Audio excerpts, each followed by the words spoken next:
नमस्कार, आप सभी का स्वागत है हमारे YouTube चैनल कंप्यूटर युग में। आज की इस वीडियो में हम आपको बताएंगे कि बेल्ट्रॉन डाटा एंट्री ऑपरेटर परीक्षा को कैसे आप क्रैक करें। अगर अभी तक आप काफ़ी टेंशन में हैं, आपको नहीं लग रहा है कि आपकी प्रिपरेशन कंप्लीट हो पाएगी, तो आप ये वीडियो को देख लीजिए और फिर एग्जाम में जाइए। निश्चित रूप से दावे के साथ कहा जा सकता है कि आपकी बेल्ट्रॉन डाटा एंट्री ऑपरेटर परीक्षा की सीबीटी एग्जाम तो निश्चित रूप से क्लियर हो जाएगी।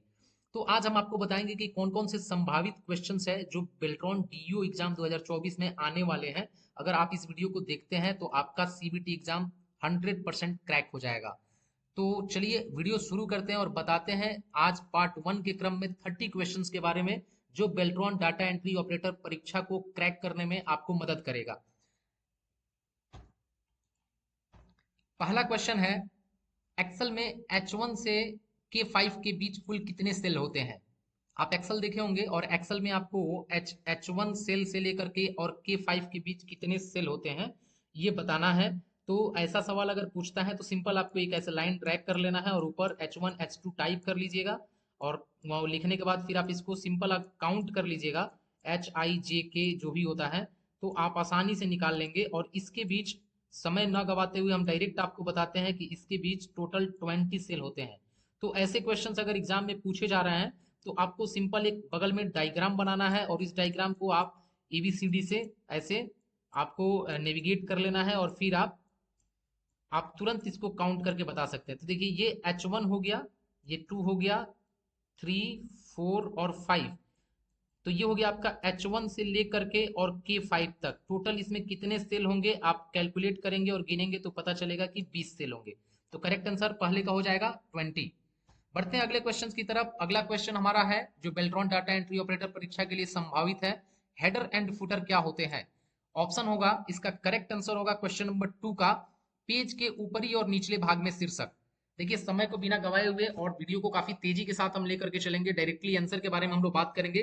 तो आज का ये वीडियो काफी इंपॉर्टेंट भी है, तो आप जरूर देखें। पार्ट 2 हमारे चैनल पर इसी टाइम पर कल अपलोड हो जाएगी, तो आप लोग पार्ट 2 को भी देख लें और उसके बाद आप एग्जाम देने जाए, सीबीटी एग्जाम आपका निश्चित रूप से क्रैक हो जाएगा। क्वेश्चन नंबर 3 है, एक्सेल में ऑटो सम जो सिग्मा के द्वारा प्रदर्शित होता है का शॉर्टकट कमांड क्या है। और इसका सही जवाब होगा Alt plus equal. Right answer होगा 3 का ए, अल्ट प्लस इक्वल ये दबाते हैं आप तो ये ऑटो सम का शॉर्टकट कमांड होता है।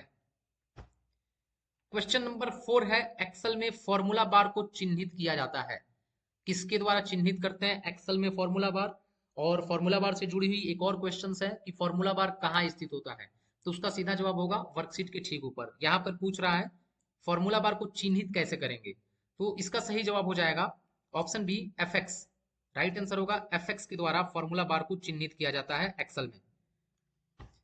अगला क्वेश्चन है, पीएचपी का पूरा नाम क्या है। और इसका सही जवाब होगा PHP, hypertext preprocessor. सही जवाब होगा क्वेश्चन नंबर 5 का option C, PHP hypertext preprocessor. आप इसको याद भी कर लीजिए क्योंकि ये जो भी क्वेश्चन है सभी मोस्ट इंपॉर्टेंट है जो बेल्ट्रॉन में संभावित है। इसका मतलब है कि अगले शिफ्ट के एग्जाम में पूछे जाने वाले हैं। तो आपको ये सभी क्वेश्चंस जरूर देखना चाहिए, इसे मिस नहीं करें। और अभी तक अगर आपने तैयारी शुरू नहीं किया हुआ है तो अभी से भी आप तैयारी शुरू करके और बेल्ट्रॉन डाटा एंट्री ऑपरेटर परीक्षा को क्रैक कर सकते हैं। क्वेश्चन नंबर 6 है, इंटरनेट पर सबसे ज्यादा इस्तेमाल किया जाने वाला सर्च इंजन कौन सा है। और इसका सही जवाब होगा ऑप्शन बी, गूगल। बढ़ते हैं आज के अगले क्वेश्चंस की तरफ। नेक्स्ट क्वेश्चन हमारा है, एमएस वर्ड में फाइल को सेव करने का शॉर्टकट कौन सा है। और इस क्वेश्चन का जवाब सबको पता होगा, ये बहुत आसान क्वेश्चन है। सेव, कट, कॉपी, पेस्ट, इन सबको तो आप निश्चित रूप से याद कर लीजिए अगर परीक्षा देने जाने वाले हैं तो इसका सही जवाब होगा option B, control plus S. इसी के द्वारा हम लोग एमएस वर्ड में फाइल को सेव करते हैं। बढ़ते हैं अगले क्वेश्चन की तरफ। क्वेश्चन नंबर 8 है, एमएस वर्ड में अलाइनमेंट कितने प्रकार के होते हैं। और इसका सही जवाब क्या होगा आप लोग कमेंट करके बता सकते हैं। कमेंट बॉक्स खुला हुआ है, सभी लोग कमेंट कीजिए और कमेंट में बताइए कि इसका सही जवाब क्या होगा। एमएस वर्ड में कितने अलाइनमेंट होते हैं, क्योंकि आज का ये जो वीडियो है ये बेल्ट्रॉन डाटा एंट्री ऑपरेटर परीक्षा के सीबीटी एग्जाम को क्रैक करने में आपका बहुत मदद करने वाला है। तो वीडियो को अंत तक जरूर देखें और अंत में आपके लिए एक मोस्ट इंपॉर्टेंट क्वेश्चन हम बताएंगे जो बेल्ट्रॉन डाटा एंट्री ऑपरेटर परीक्षा में निश्चित रूप से पूछा जाएगा। तो क्वेश्चन नंबर 8 है, करेक्ट आंसर इसका हो जाएगा option A, 4। Align left, align centre, align right और जस्टिफाई, ये 4 वर्ड में टेक्स्ट अलाइनमेंट होते हैं। क्वेश्चन नंबर 9 है, इनमें से मेमोरी की सबसे छोटी मात्रा कौन सी है। आपके पास 4 मेमोरी की मेजरमेंट यूनिट बताई हुई है, इसमें आपको बताना है कि इन चारों में सबसे छोटा कौन सा है। सही जवाब अगर आपको पता होगा तो कमेंट कर सकते हैं। और यहाँ पर हम देख पा रहे हैं, चलिए ऑप्शन देख लेते हैं। पहला है गीगाबाइट, ऑप्शन बी है किलोबाइट, ऑप्शन सी है टेराबाइट या फिर ऑप्शन बी है मेगाबाइट। और यहाँ पर सबसे छोटा इकाई जो हमको दिख रहा है वो इसका करेक्ट आंसर होगा ऑप्शन बी किलोबाइट, केबी, इसको शॉर्ट फॉर्म में केबी भी कहा जाता है। क्वेश्चन नंबर 10 है HTML का पूरा नाम क्या है? और इसका सही जवाब होगा हाइपर टेक्स्ट मार्कअप लैंग्वेज। यहाँ देखिए क्वेश्चन नंबर सी में, सॉरी ऑप्शन सी में दिखाई दे रहा है HTML का पूरा नाम। तो जहां भी आपको बार बार हम बताते हैं कि जहां भी शॉर्टकट कमांड पूछा जाता है तो आप सभी शॉर्टकट कमांड के ऑप्शंस को ध्यान पूर्वक पढ़िएगा, क्योंकि माइनर ही इसमें डिफरेंट होता है, एक दो डिजिट का। तो उस चक्कर में आप गलत ऑप्शन को ट्रिक ना कर दें। तो ध्यान से देख के और फिर आप क्वेश्चन पढ़ते ही अगर उसका आंसर पता है तो तुरंत देख लीजिए और उसको ऑप्शन में खोजिए कहाँ है, फिर उसको आप टिक कर लीजिए। क्वेश्चन नंबर 11 है एबीएस फॉर्मूला का प्रयोग कब किया जाता है? ये एक्सेल का सवाल है। एबीएस फॉर्मूला का इस्तेमाल हम लोग करते हैं निगेटिव वैल्यू को पॉजिटिव में बदलने के लिए। तो क्वेश्चन नंबर 11 का सही जवाब हो जाएगा ऑप्शन बी, निगेटिव वैल्यू को पॉजिटिव वैल्यू में बदलने के लिए। क्वेश्चन नंबर 12 है हम गूगल पर इंफॉर्मेशन को सर्च करने के लिए किसका इस्तेमाल कर सकते हैं? यहाँ 4 विकल्प दिए हुए हैं, इसमें आपको बताना है कि किसका प्रयोग करके गूगल पर किसी भी इंफॉर्मेशन को आप सर्च करते हैं। तो ऑप्शन ए दिया हुआ है इमेज, ऑप्शन बी दिया हुआ है वॉइस, ऑप्शन सी है टेक्स्ट या फिर ऑप्शन डी है उपरोक्त सभी। और इसका सही जवाब होगा, जब भी हम लोग गूगल में कोई चीज सर्च करते हैं तो बाई इमेज भी सर्च कर सकते हैं, बाई वॉइस भी सर्च कर सकते हैं गूगल असिस्टेंट के द्वारा, और टेक्स्ट के द्वारा भी हम लोग सर्च कर सकते हैं वेबसाइट टाइप करके। तो इसका सही जवाब हो जाएगा कि इनमें से सभी, इन सबका प्रयोग करके हम लोग गूगल में कोई भी इंफॉर्मेशन सर्च कर सकते हैं। बढ़ते हैं अगले क्वेश्चन की तरफ। यहाँ पर दिखाई जा रही हर एक क्वेश्चन इंपॉर्टेंट है, तो आप लोग इसे मिस ना करें। एसईओ का फुल फॉर्म क्या है? ऑप्शन देख लेते हैं। पहला है search engine optimisation, option B है search entry optimisation, option C है सर्च एग्जिट ऑप्टिमाइजेशन या फिर ऑप्शन डी है इनमें से कोई नहीं। और इसका सही जवाब होगा क्वेश्चन नंबर 13 का एसईओ का search engine optimisation.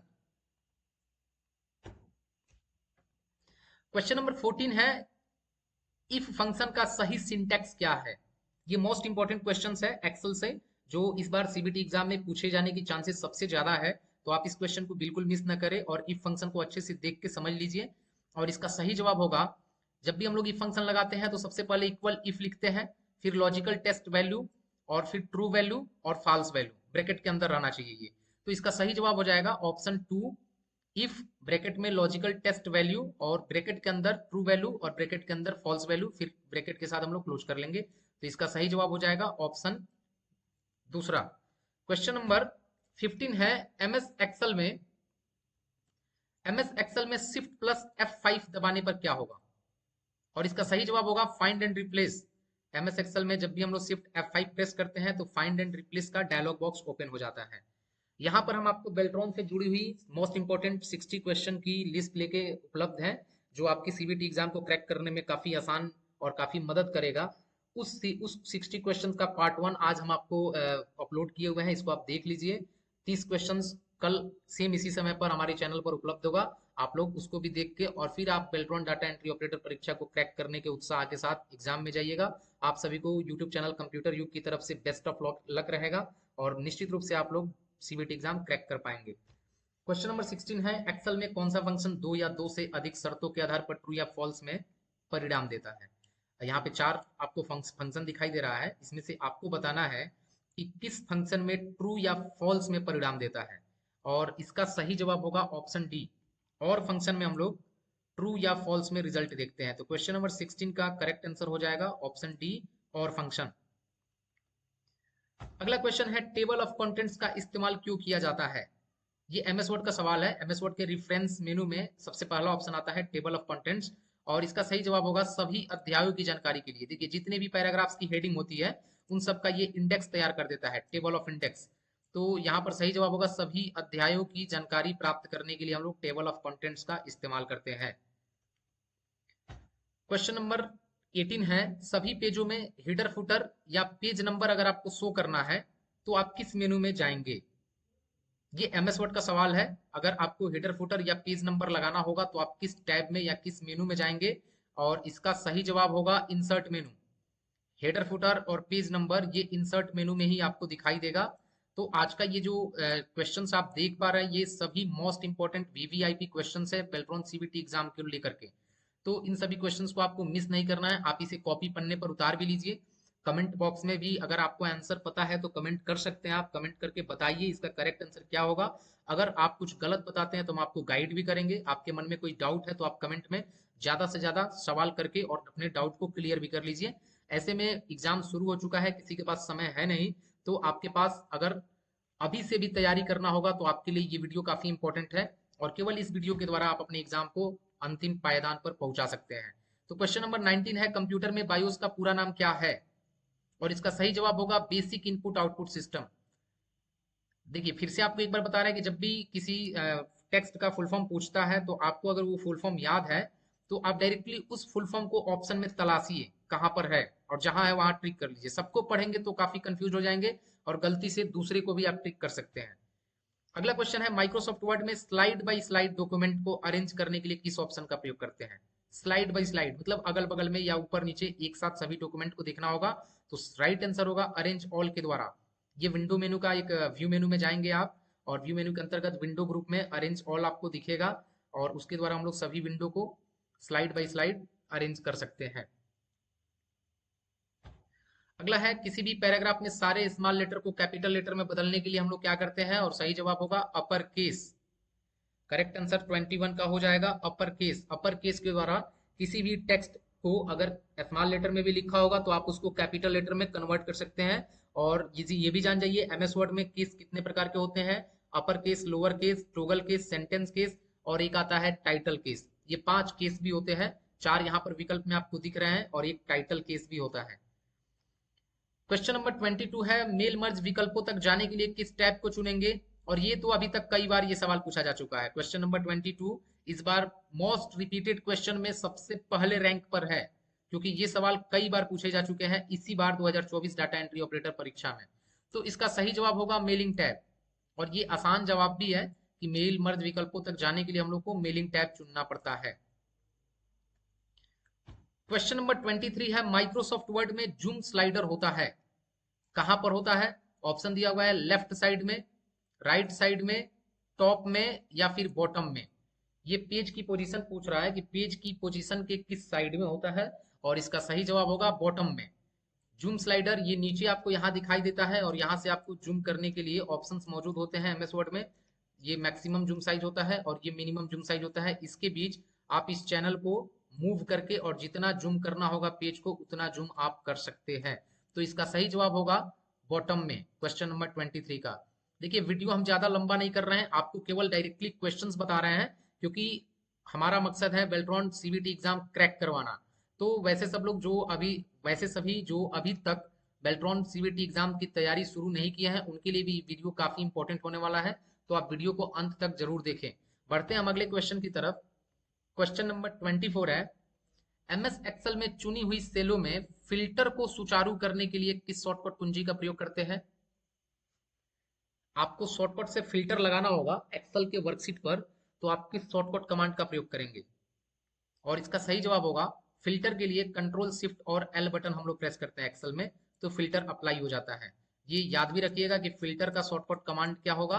Alt control shift plus L. याद रखिएगा control shift plus L filter के लिए सही शॉर्टकट कमांड होगा एक्सेल में। बढ़ते हैं अगले क्वेश्चन की तरफ। क्वेश्चन नंबर 25 है, यदि आप स्लाइड का क्रम बदलना चाहते हैं तो आप किस व्यू ऑप्शन का यूज करेंगे? ये पावर पॉइंट का सवाल है। पावर पॉइंट में अगर स्लाइड का क्रम आप बदलना चाहते हैं तो किसका प्रयोग करते हैं? और इसका सही जवाब आपको 5 सेकंड हम दे रहे हैं। चलिए आपका भी टेस्ट करना जरूरी है कि आप लोग इसे जानते हैं कि नहीं, तो कमेंट बॉक्स में बताइए, गेस कीजिए कि 25 का राइट आंसर क्या होगा। ऑप्शन हम पढ़ देते हैं। ऑप्शन ए है नॉर्मल व्यू, ऑप्शन बी है slide sorter view, option C है नोट्स पेज व्यू या फिर ऑप्शन डी है स्लाइड शो व्यू। इसका आंसर आप लोग कमेंट करके बता सकते हैं। स्लाइड का क्रम बदलना चाहते हैं तो ये भी अभी तक बेल्ट्रॉन सीबीटी एग्जाम में कई बार पूछा जा चुका है सवाल ये, तो ये सवाल भी वीवीआईपी है इस एग्जाम को लेकर के। और इसका सही जवाब होगा जब भी आप स्लाइड का क्रम बदलना चाहते हैं तो आपको स्लाइड सॉर्टर व्यू का प्रयोग करना पड़ता है जिसमें सभी स्लाइड एक साथ छोटे छोटे साइज में डिस्प्ले होते हैं और वहां से बहुत इजीली हम लोग क्रम बदल सकते हैं। बढ़ते हैं हम आज के अगले क्वेश्चन की तरफ। क्वेश्चन नंबर 26 है, कैसे वर्ड डॉक्यूमेंट को पीडीएफ फाइल में रूपांतरित किया जाता है। एमएस वर्ड में किसी डॉक्यूमेंट को आप कैसे पीडीएफ कन्वर्ट करते हैं, कैसे पीडीएफ में बदलते हैं। तो इसका सही जवाब होगा सेव एज पीडीएफ। वहां एक ऑप्शन आता है सेव एज पीडीएफ। एक्सपोर्ट और कन्वर्ट का ऑप्शन नहीं होता है एमएस वर्ड में। आपको कन्वर्ट नहीं कर पाएंगे आप पीडीएफ में, एक्सपोर्ट नहीं कर पाएंगे पीडीएफ में। तो सही जवाब होगा सेव एज पीडीएफ के द्वारा हम लोग किसी भी डॉक्यूमेंट फाइल को पीडीएफ में कन्वर्ट करते हैं एमएस वर्ड 2016 में। बढ़ते हैं अगले क्वेश्चंस की तरफ। आप कैसे किसी प्रेजेंटेशन में चार्ट को रख सकते हैं। किसी प्रेजेंटेशन फाइल में चार्ट लाने के लिए किस प्रोसेस को अपनाते हैं। ऑप्शन ए देख लीजिए, एडिट में जाके फिर चार्ट पर क्लिक करते हैं, इंसर्ट में जाकर और फिर पिक्चर और फिर चार्ट में जाते हैं। ऑप्शन सी है इंसर्ट में जाते हैं फिर चार्ट पर क्लिक करते हैं। ऑप्शन डी है व्यू में जाते हैं फिर चार्ट पर क्लिक करते हैं। तो इसका सही जवाब होगा ऑप्शन सी। आप इंसर्ट मेन्यू में जाएंगे और इलस्ट्रेटर ग्रुप के अंदर आपको चार्ट दिखाई देगा, वहां से आप चार्ट इंसर्ट करा सकते हैं। आज का हमारा अगला क्वेश्चन है जो बेल्ट्रॉन सीबीटी एग्जाम के लिए काफी इंपॉर्टेंट है। एमएस वर्ड 2016 में किस टैब के अंतर्गत वाटरमार्क ऑप्शन उपलब्ध होता है। किस टैब के अंतर्गत वाटरमार्क उपलब्ध होगा। और इसका सही जवाब होगा डिजाइन टैब। एमएस वर्ड 2016 में एक डिजाइन टैब होता है और उसी के अंतर्गत वाटरमार्क ऑप्शन उपलब्ध होता है। बढ़ते हैं अगले क्वेश्चन की तरफ। क्वेश्चन नंबर हमारा 29 है, आप स्लाइड शो को कैसे रोक सकते हैं। और इसका सही जवाब आप लोग कमेंट करके बता सकते हैं। स्लाइड को रोकना है, कोई भी स्लाइड चल रहा है तो उसको आप किस बटन के द्वारा रोकते हैं। और इसका सही जवाब होगा ऑप्शन बी एस्केप बटन के द्वारा। चलती हुई स्लाइड को हम लोग एस्केप के द्वारा रोक सकते हैं। क्वेश्चन नंबर 30 है, करंट प्रेजेंटेशन में नई स्लाइड इंसर्ट करने की शॉर्टकट क्या है। आप एक प्रेजेंटेशन फाइल बनाए हुए हैं, उसमें एक नया स्लाइड जोड़ना होगा तो किस शॉर्टकट का प्रयोग करेंगे। और इसका सही जवाब होगा ऑप्शन बी Ctrl+M। आज का हमारा 31 नंबर जो क्वेश्चन है ये आपसे है, आप बताएंगे इसका सही जवाब क्या होगा। एक्सेल में पहले सेल का क्या नाम है। सभी लोग एक बार फिर से सवाल को देख लीजिए, समझ लीजिए अच्छे से। एक्सेल में पहले सेल का क्या नाम है और इसका कमेंट बॉक्स में आप जवाब दीजिए अगर आपको पता है तो। अगर नहीं पता है तो आपको जो भी गेस करना है गेस करके आप कमेंट कर सकते हैं। हम आपको करेक्ट करेंगे और रिप्लाई करके बताएंगे कि एक्सेल में पहले सेल का क्या नाम होगा। चलिए ये आज का क्विज है जो हम आपसे पूछने वाले हैं। रेगुलर में जो वीडियो में लास्ट क्वेश्चन हम आपसे पूछते हैं, तो आज का भी उसी क्रम में ये क्विज है जो आपसे हम जानेंगे कि एक्सेल में पहले सेल का क्या नाम है। तो सभी लोग ज्यादा से ज्यादा कमेंट करके बताएं। और आज के ये जो 30 क्वेश्चंस हैं वो एग्जाम के लिए काफी मोस्ट इंपॉर्टेंट है। तो इस 30 क्वेश्चंस को आप जरूर एक बार पढ़ ले, वीडियो को देख ले। अगर आपको नहीं समझ में आ रहा है तो पॉज करके नोट भी कर ले। उसके बाद पार्ट 2 इसी चैनल पर कल इसी समय फिर से अपलोड होगा। आप वहां जाकर 30 और क्वेश्चंस को तैयार कर लेंगे। और अभी से भी निश्चित रूप से दावे के साथ कह सकते हैं कि अगर इन क्वेश्चंस को देख लेते हैं आप, इनके पैटर्न्स को फॉलो कर लेते हैं, तो निश्चित रूप से सीबीटी एग्जाम आपकी क्लियर हो जाएंगे। तो चलिए नेक्स्ट डे मिलते हैं पार्ट 2 वीडियो के साथ। आप सभी का देखने के लिए बहुत बहुत धन्यवाद।